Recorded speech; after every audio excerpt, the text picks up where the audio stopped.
Okay, what's up mga kabonsay? Welcome po sa channel guys, to for today's vlog.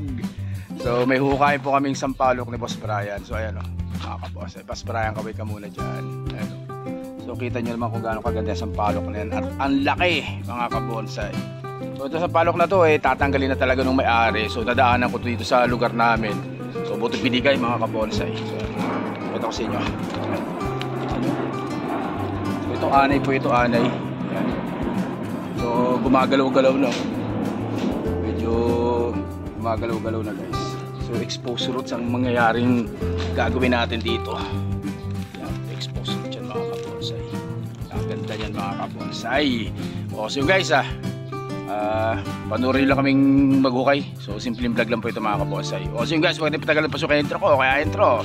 So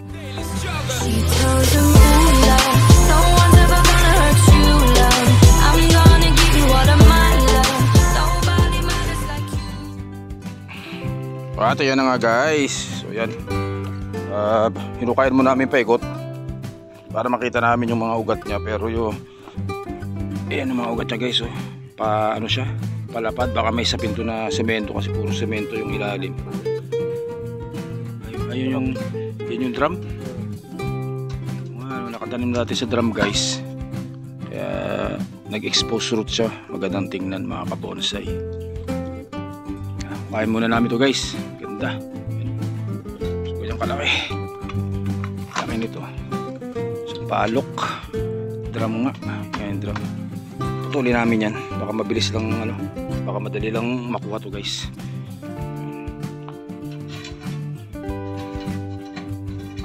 Ganda sampalok ito. Nakakabonsay.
So guys, talagang medyo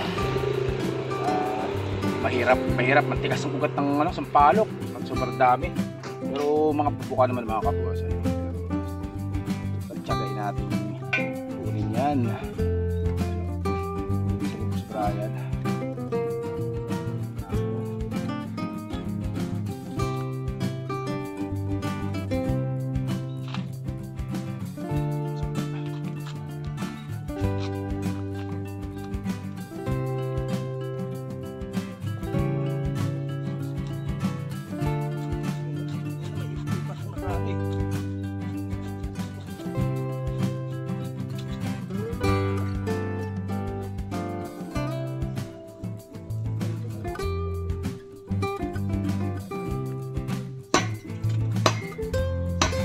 Kita nyo ba yan?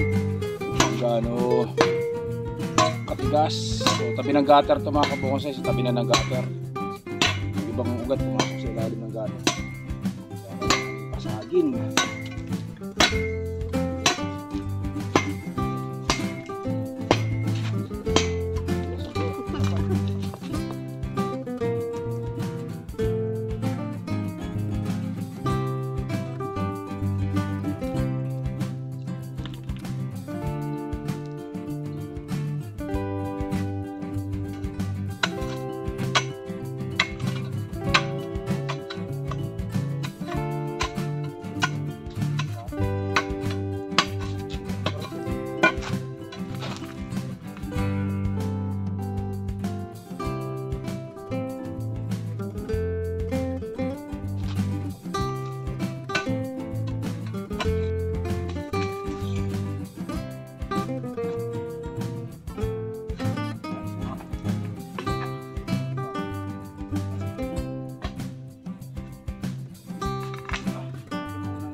hair roots.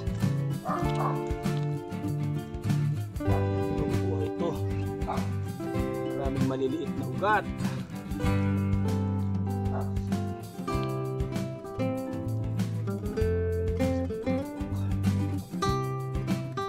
So dati guys, tanim ko sa drum. Yung drum na lata.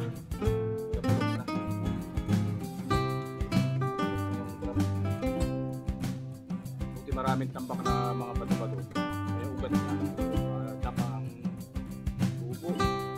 Masyadong madali pero mahirap pa rin. Pagod.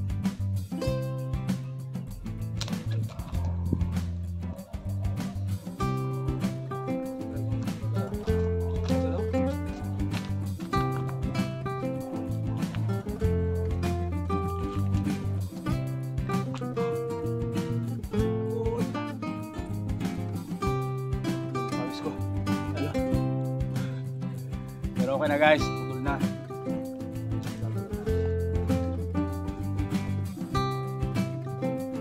Ay, ito pa rin. Ano yan?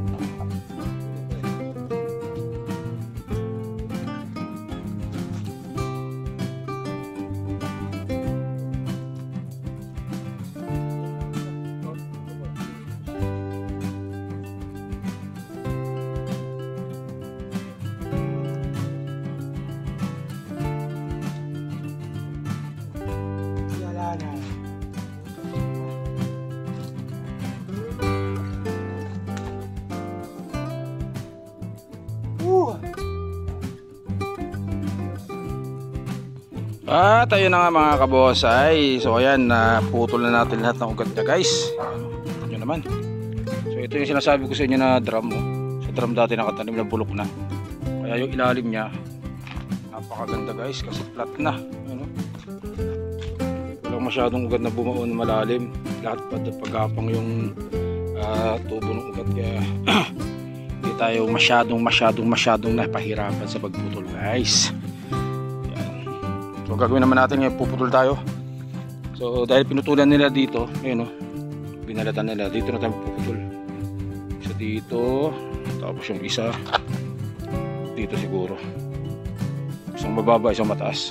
Saka na natin ayusin, basta importante madala muna sa garden guys. Ganda ng ugat o. So, tingnan natin kung kayang makapagtanim tayo na, may tanim natin ng exposed roots yan guys. Putol mo na, putol.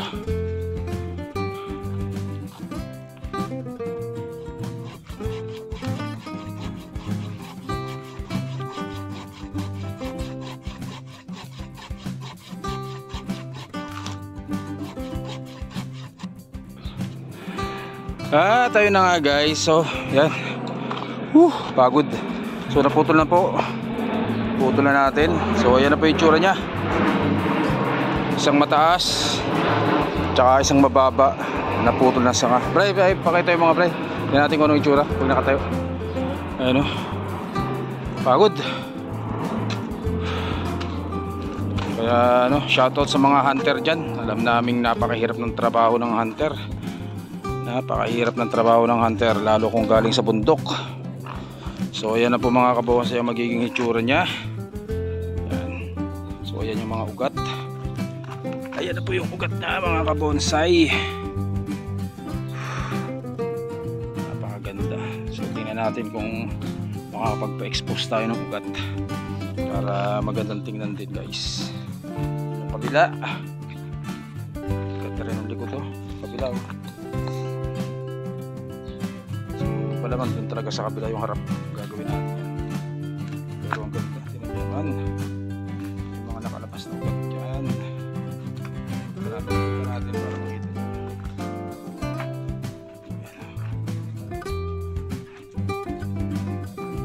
So itong harap magiging harap niya. Kasi nandito yung malalaking ugat. Ito, front niya to. Ganda.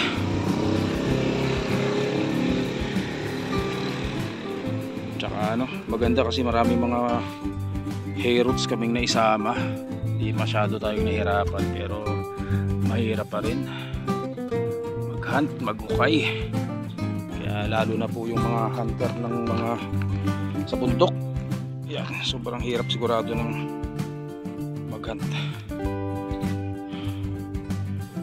So mga kabonsay, so ang gagawin ito, dadali namin sa garden. So ito natin na i-workshop, ayusin natin dun kung may mga puputulan tayo ng ugat dyan. Ito, natin magpuputol tayo dyan. Pero napakalaki. Sana mabuhay natin to guys. O may uli guys. O so mga kabosay, so nililinis lang namin tong aming pinagukayan. So binalik lang namin lupa dun sa naging butas sa pagkuha natin dun sa sampalok. Ayan. So yun. So dadali na namin dun sa garden guys. Hindi namin naayusin yan.